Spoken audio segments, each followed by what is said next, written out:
Assalamualaikum warahmatullahi wabarakatuh. Perkenalkan, saya Gafala Gustianti. Saya mahasiswa fisioterapi Universitas Muhammadiyah Surakarta. Nah, di sini saya akan membahas sebuah protokol tentang rehabilitation protocol for ACL reconstruction.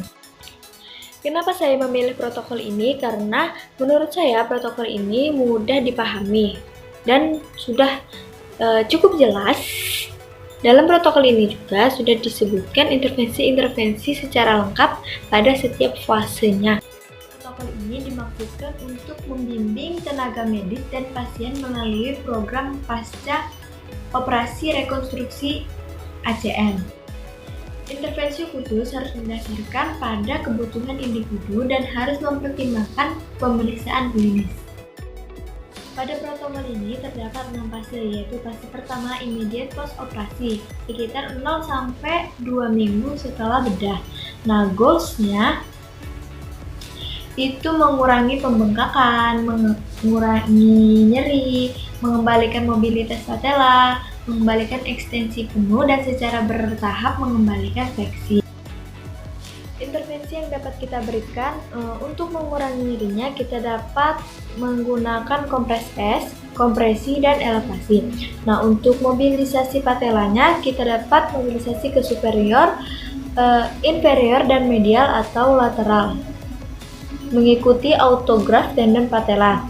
Terus untuk perpanjangan fleksi lutut dengan bantuan duduk dan slide to mid dengan handuk. Untuk lanjut ke fase kedua, syaratnya yaitu pasien mampu melakukan ekstensi full ROM. Baru pasien mampu memobilisasikan patelanya dan melakukan ekstensi penuh secara aktif. Baru pasien mampu melakukan SLR tanpa adanya gangguan. Nah, selanjutnya fase kedua yaitu intermediate post operasi, yaitu 3-5 minggu setelah operasi. Nah, goalsnya pasien dapat mempertahankan ekstensi penuh dan mengembalikan fleksi penuh, terus melindungi graft dan jalan dengan normal. Untuk menambah ROM atau mobilitas dapat menggunakan sepeda statis, lalu melakukan stretching untuk semua grup otot dengan front squat stretch, standing quad stretch, kneeling hip flexor stretch. Nah, intervensi untuk strengtheningnya itu bisa menggunakan partial squat exercise. Terus untuk keseimbangan bisa menggunakan lateral step over. Syarat untuk lanjut ke fase ketiga yaitu tidak ada pembengkakan. ROM fleksi dalam jarak 10 derajat dengan sisi lateral. Baru ROM ekstensi sama dengan sisi sebelahnya. Selanjutnya yaitu fase ketiga 6-8 minggu setelah operasi. Prosesnya adalah mempertahankan ROM dan melanjutkan penguatan dan pemberian pola gerakan yang tepat.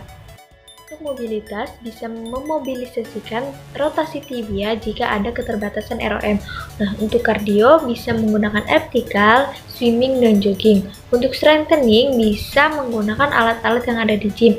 Terus bisa juga knee exercise, terus squat to chair. Dan untuk balance, untuk keseimbangan menggunakan berdiri dengan satu kaki.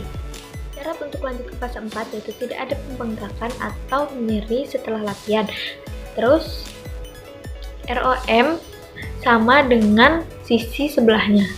Selanjutnya fase 4 yaitu 9-12 minggu setelah operasi. Goalsnya mempertahankan full ROM, baru menghindari kegiatan yang membuat nyeri, terus melanjutkan penguatan. Yang dapat diberikan yaitu mulailah pelatihan khusus olahraga submax di bidang sagittal. Habis itu pilometric partial weight bearing bilateral berkembang menjadi pilometric full weight bearing. Untuk lanjut ke fase 5, syaratnya yaitu pasien dapat mempertahankan kekuatan kuat. Baru pasien dapat melakukan 10 kali pengulangan bentuk kaki 1 jongkok melalui setidaknya 60 derajat fleksi lutut. Baru adanya penilaian fungsional.